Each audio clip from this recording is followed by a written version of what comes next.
नहमदुहु व नसल्ली व नसल्लिमु अला रसूलिल करीम अम्मा बाद फ़अऊज़ु बिल्लाहि मिनश्शैतानिर रजीम बिस्मिल्लाहिर रहमानिर रहीम।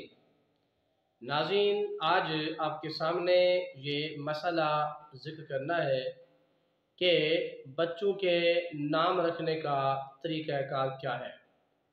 नाज़रीन, ये एक सवाल का जवाब है। किसी साहब ने सवाल पूछा है कि जी क्या बच्चों का नाम रखना कुरान मजीद में मौजूद है या नहीं। तो नाज़रीन, इसका जवाब ये है कि कुरान मजीद में बच्चों के नाम रखने की जो है कोई आय करीमा बाकायदा मज़कूर नहीं है। अलबत्ता ये सवाल करना कि जी जो चीज़ कुरान में होगी मैं वही नाम रखूँगा, तो ये मुनासिब भी नहीं है।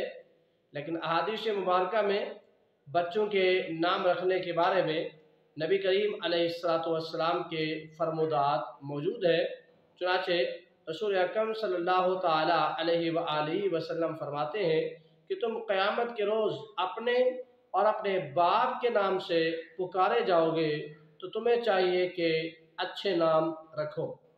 नाज़रीन, अंबिया किराम के नामों पर अपने नाम रखो और अल्लाह ताला के नज़दीक सबसे महबूब नाम जो है वो अब्दुल्ला और अब्दुर्रहमान है, और सबसे सच्चे नाम हजूर ने फरमाया हारिस और हम्माम है, और बड़े और फरमाया कि गलीज किस्म के नाम जो है वह हरब और मर्द हैं।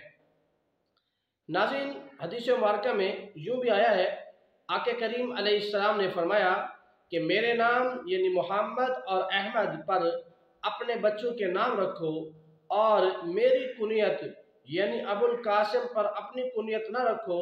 इस हदीस की मुबारका की तशरीह में उलमा के दो अक़वाल मौजूद है। एक ये है कि रसूल अकरम सल्लल्लाहु अलैहि वसल्लम के नाम और कुनियत को यकजा करके किसी का नाम न रखो, जैसे अबुल कासिम मोहम्मद, या ये कि हजूर अलैहिस्सलातु वस्सलाम का नाम रखना आपकी हयात ज़ाहिरी में मना किया गया था, ताकि बुलाने में लोगों को शुबह न हो। और हुजूर के विसाल के बाद ये इस्म गिरामी नाम रखना मना नहीं है। हज़रत उमर की एक बेटी का नाम आसिया था, तो रसूलुल्लाह सल्लल्लाहु अलैहि वसल्लम ने उसे बदल कर जमीला रख दिया। मतलब ये कि नाम बामाना होने चाहिए और उनसे अच्छे मानी निकलते होने चाहिए, और ऐसे नाम से गुरेज करना चाहिए जिनके मानी दुरुस्त ना हो। अब्दुल्ला और अब्दुर्रहमान और इस तरह के वो नाम जिनसे अल्लाह ताला की ज़ात से बंदगी की निस्बत ज़ाहिर होती है और अल्लाह ताला की पसंदीदा शख्सियात में शामिल होने का एक ज़रिया है।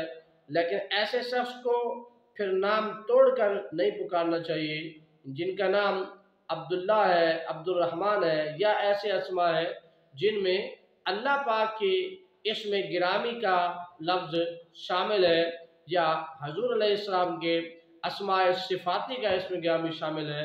तो इस सूरत में हमें उन लोगों का एहतराम भी करना चाहिए और उन नामों का ख़ास तौर पर एहतराम करना चाहिए, उनको बिगाड़ना नहीं चाहिए। इसी तरह जैसे किसी बंदे का नाम अब्दुर्रहमान था या अब्दुल गफ्फार था, अब्दुल सत्तार, अब्दुल जब्बार वगैरह है, तो लोग उन्हें बाजुकात रहमान साहब के नाम से बुलाते हैं, या गफ्फार साहब के नाम से कहते हैं, या सत्तार साहब या जब्बार साहब कहकर पुकारते हैं। तो रहमान, गफ्फार, सत्तार, जब्बार ये तमाम के तमाम अस्मा जो हैं ये अल्लाह पाक के सिफाती अस्मा है, और हर वो नाम जिसमें अल्लाह ताला के इसमें ज़ात या अस्माए सिफात के साथ अब्द की इजाफत लगाई गई हो, हमेशा पूरा नाम लेना चाहिए। नबी करीम अलैहिस्सलाम के इसमें मुबारक पर नाम रखना ये भी मुस्तासन है, लेकिन ये बात ज़हन में रहे कि जब हजूर के इसमें मुबारक पर नाम रखेंगे तो उसके साथ गुलाम रखना लाजिम है। अल्लाह ताला अमल की तौफीक